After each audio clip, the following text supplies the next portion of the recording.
Have you ever held a freshly baked baguette and thought, why this shape?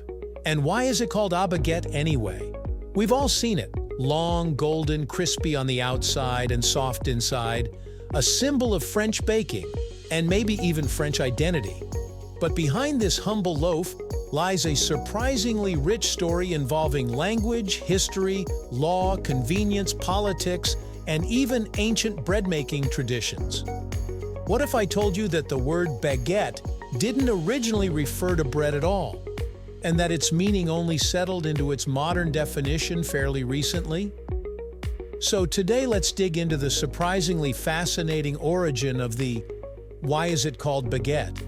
Yep, just like many foods we think have been around forever, the name of the baguette has a longer, twistier journey than you might expect.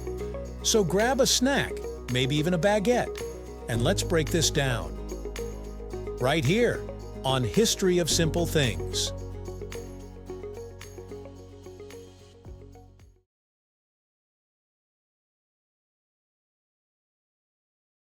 To understand why it's called a baguette, we first need to understand the word itself.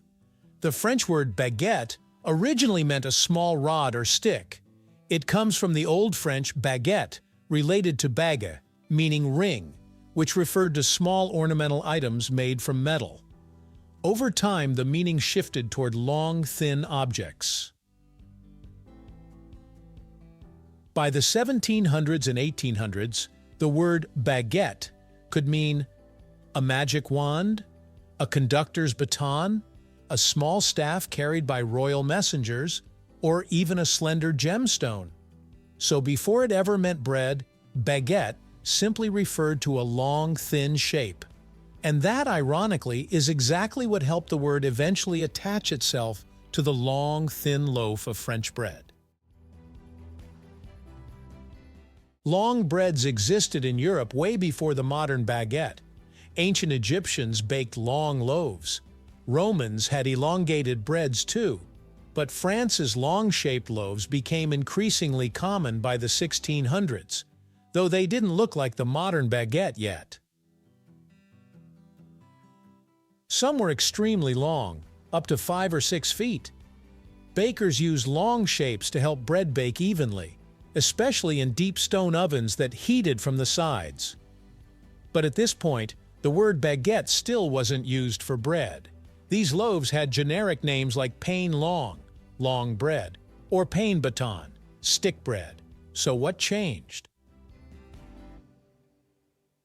Here's something wild. Throughout French history, bread was so politically and socially important that the government often regulated it.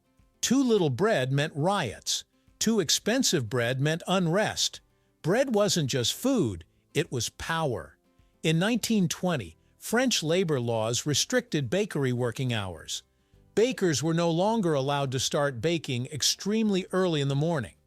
Traditional round loaves, which took much longer to bake, could no longer be prepared in time for the morning crowds. So bakers needed a solution.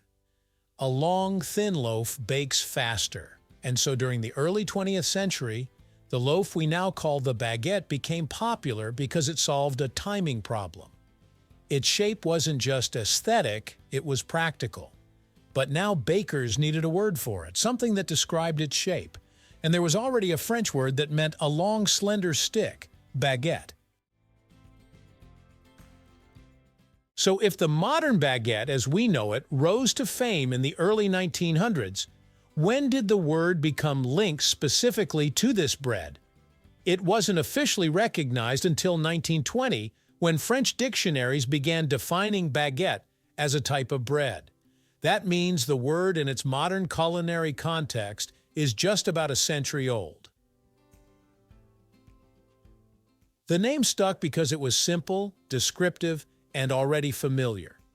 People knew what a baguette looked like, thin, long, rod-shaped. So using the word to describe bread made total sense. It wasn't some poetic or romantic naming decision. It was literally, hey, it looks like a stick. Let's call it that. Once the baguette became a staple in the early 20th century, It quickly transformed from a practical bread choice into a symbol of daily French life. But why? Well, it checked all the boxes. Easy to bake in large quantities, quick baking time, convenient to carry, perfect for sharing with family, crispy crust for flavor, soft interior for sandwiches, and affordable.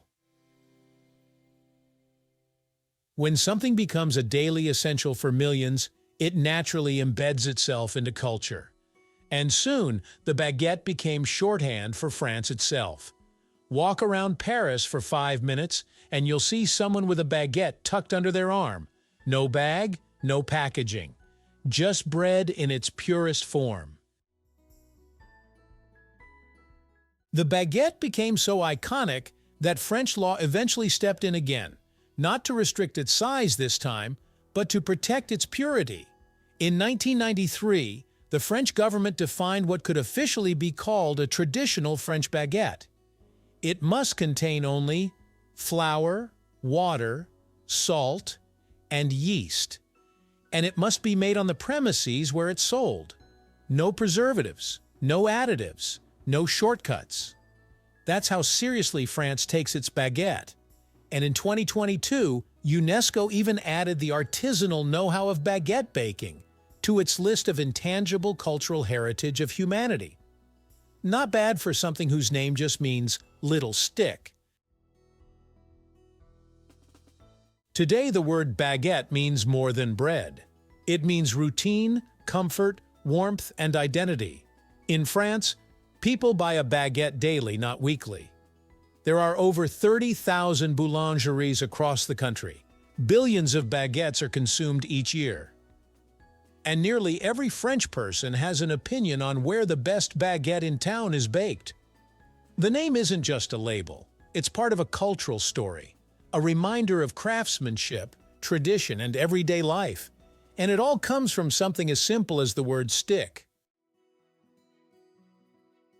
It's funny how something as simple as bread can have such a layered history. A word that started out meaning a wand or a stick eventually named one of the most famous breads in the world. So the next time you tear into a fresh baguette or carry one under your arm like a French local, you'll know exactly why it's called what it's called.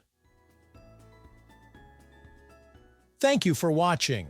If you have suggestions for our next video, feel free to share them in the comments below. We'll be sure to give you an acknowledgement for your contribution. If you enjoyed this video, please check out our other bingeable channels. Thank you for joining us on this journey through the history of simple things. Don't forget to like, subscribe, and stay tuned for more stories woven through the smallest details.